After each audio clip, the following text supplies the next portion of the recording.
ప్రతి వ్యక్తికి దేవానికి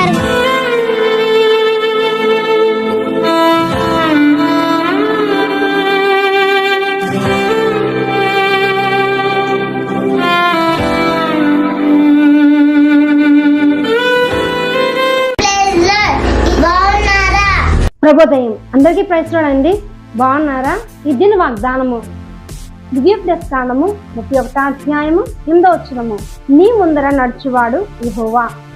యూదికాల సమయంలోనే ఇశ్రాయేలీయుల ముందు దేవాతి దేవుడైన యెహోవా నడుచున్నారండి. ఆయన ముందర నడుచున్నారు కాబట్టి వారి జీవితాల్లో అనేకమైన మేళ్ళు, ఆకాశం నుండి మన్నా కురిపించబడ్డాయి, బండ నుండి నీళ్లు వచ్చాయి. అది మాత్రమే కాకుండా వారి బట్టలు అతికిలిపోలేదని, వారి చెప్పులు ఊడిపోలేదని మనం బైబిల్ వాక్యలేఖనాల్లోనే చదువుకుంటున్నాం. అంటే మన ముందర దేవుడు నడిస్తే మన జీవితంలో కూడా ఆశ్చర్య కార్యాలు జరుగుతాయండి. ఇశ్రాయేలీయుల ముందు నడిచినందు వలన వారు గమ్యస్థానం చేర్చబడగలిగారు. అట్రీతిగానే మనం ముందర దేవుడు నడిస్తే మన జీవితంలో కూడా కార్యము జరుగుతుంది. అందుకే మోషే చెప్తాడు, నీవు రాకపోతే, దేవాను మాతో రాకపోతే మేము ముందుకు వెళ్ళము అని.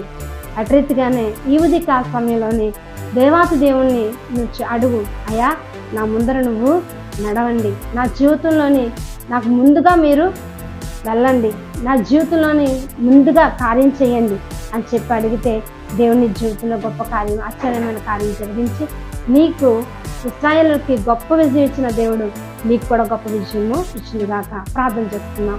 యేసయ్యా నీకు వందనాలు చెల్లిస్తున్నాం ప్రభా. జీవం గల దేవుడా, సజీవం గల దేవుడా నీకు వందనాలు చెల్లిస్తున్నాం. ఇశ్రాయేలును కాపాడిన తండ్రి, అయా కునుక్క నిద్రపోక నిత్యము వారిని కాపాడి వారికన్నా ముందుగా నడిచిన తండ్రి నీకు వందనాలు చెల్లిస్తున్నాం. ఈ ఉదయకాల సమయంలోనే మా జీవితంలో కూడా ముందుగా మీరు నడండి. మా జీవితంలో కూడా మీరు ముందుగా అయా నడిచి కష్టకాలంలోని, బాధలోని, వేదల్లోని, సుఖంలోని, ప్రతి దాంట్లోని కూడా మీరే మాకు ముందుగా ఉండవలసిందిగా వేడుకుంటున్నాం.